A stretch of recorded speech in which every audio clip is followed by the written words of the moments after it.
I received a request to add on to a build in the group, and I'm going to do it as quickly as possible due to the size of the footage, and it's not supported after a certain number. So let's get right into it. It was talking about squaring a circle. When I look at words like God, good,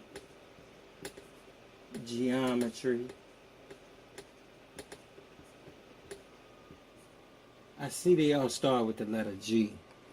What I found interesting regarding this letter G is that just like I'm seeing something spiraling upward, because that I see an arrow, this arrow, and it seems to be traveling counterclockwise and upward, which is the same direction that our planet travels in on its way around the sun. Now, also looking at the letter G, I see two geometrical shapes. What I see is a right angle and an open or an incomplete circle. If we were to complete this diagram, we'd see the two geometrical shapes in its totality. What I see is there's a square there, right? You see the square? And I also see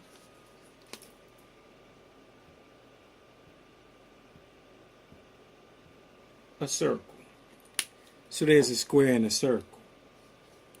This square and the circle. So, if we look at the human body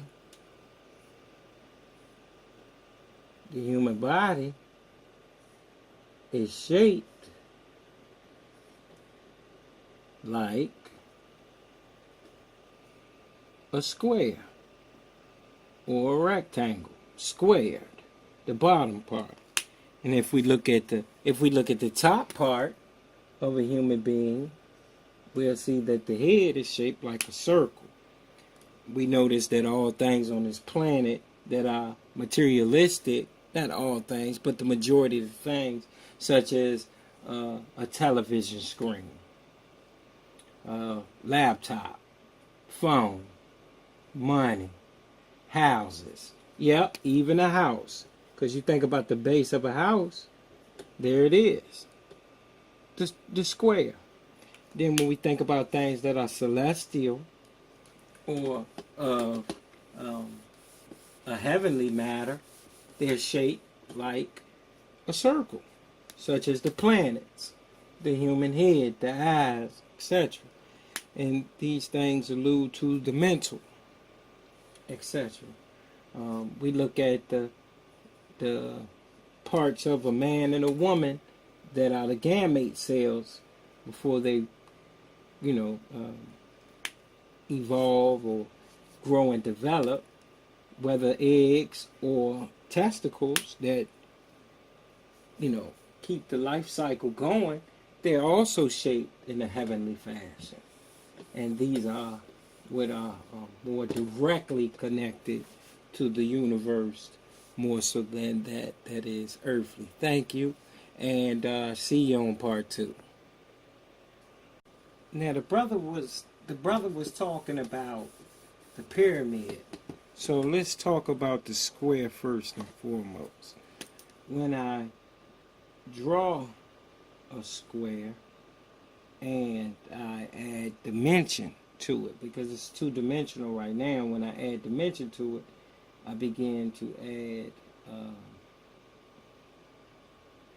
context. Let's go here first, and then let's go there, and let's go there. It's kind of ugly, but if we put a little more tint on it, we will see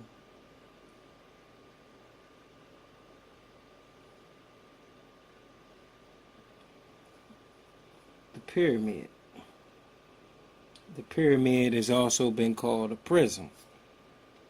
If I was to eliminate this line here and this line there, you could see the prism. The prism is like a half a diamond or whatever the case may be. So then we look at the word Pyrrha.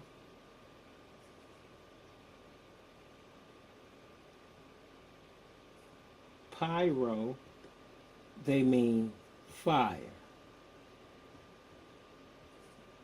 We look at the word mid from midda. We know it means to measure. Where the word metar, matter, material, comes from meter, meter from measure, mida, right? So we're looking at to measure by fire. That's what and that was light, knowledge, etc. The pyramid was used for people to go to actually be measured by fire. The strict investigation and hazing that Greeks went through when they came, those philosophers like Aristotle, Plato, Homer, etc. Those individuals, Socrates, those guys had to go through strict fire trial to be measured as qualified to learn the hidden mysteries that they learned from Kemet, only to carry it back and pervert it or give it in a form that their people would understand based on their God system. When I think about the pyramid, I learned that the wider the base, the higher the point of freedom. So the wider you make your base, the higher that point would go to freedom. So the wider your base, this is the base. The wider the base, the higher the point would go to freedom, which would be up here. Or to be in the knowledge. Now, we're going to talk about the circle, or the cipher, the circumference, which is that 360 degrees. And equally, we were talking about that square that is a part of it, or what we usually see is the letter G, which is the same, one and the same. When we talk about this square in the circle, or the human body, or the physical and the mental being the higher self, and the physical or carnal being the lower, then we start getting into this circle right here, each being 360 degrees, as was beforehand mentioned. And we know that 360 plus 360 is 720. The problem with that is in mathematics and geometry when we mix them together, and we'll touch bases on that on our next episode. And thank you for joining us. We're gonna keep it moving. Peace. Welcome. Every straight line is the diameter or the diameter of a circle. Every straight line. Now we know in supreme mathematics the number one is knowledge. So knowledge is the diameter of your circle or cipher, or atmosphere, your environment. And when we look at the square, let's say this is north, east, and let's call this west, and let's call this south. If we look at these letters, we get the word news.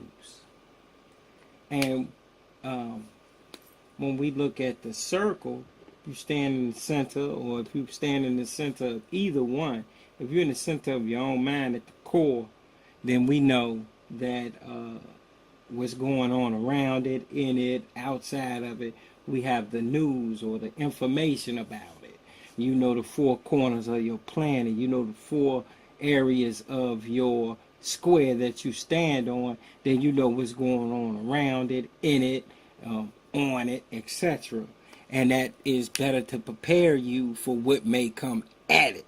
Like north, east, west, and south is the four major or cardinal directions on this plane of existence.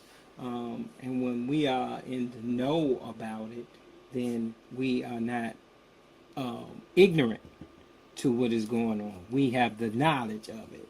Now, what I learned about knowledge is the more knowledge you get, the more you're aware of. Because I can't even draw the circle, it's going to go off the paper.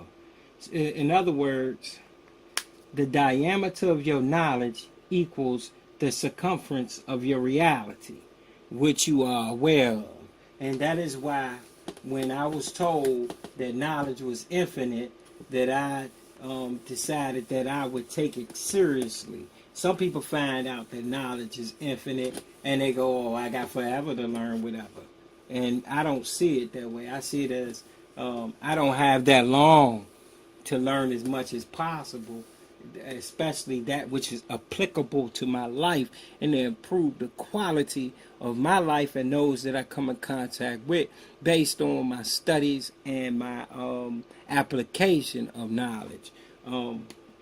Now, if we look at the 20th alphabet, right? The 20th alphabet is T. In carpentry, building, apartment, masonry, we learned that, and we do drop ceilings, ceramic tile, linoleum. A T-square is what that is called. And it looks exactly like that, and it's got markings of centimeters and meters all along it. We call that a quick square. We call it a quick square. And it is a tool that we use to measure with. Now, when you have a square and you have a tool that you use, then you learn how to apply your T-square to the square that you stand on. And in Supreme Alphabet, the letter T is truth or square.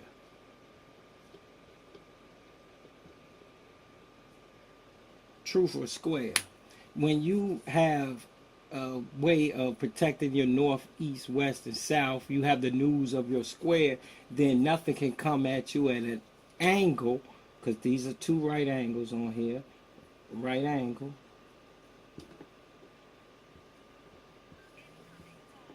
Then you are able to protect your square from anything that comes at your square that isn't right and exact. See you on the next.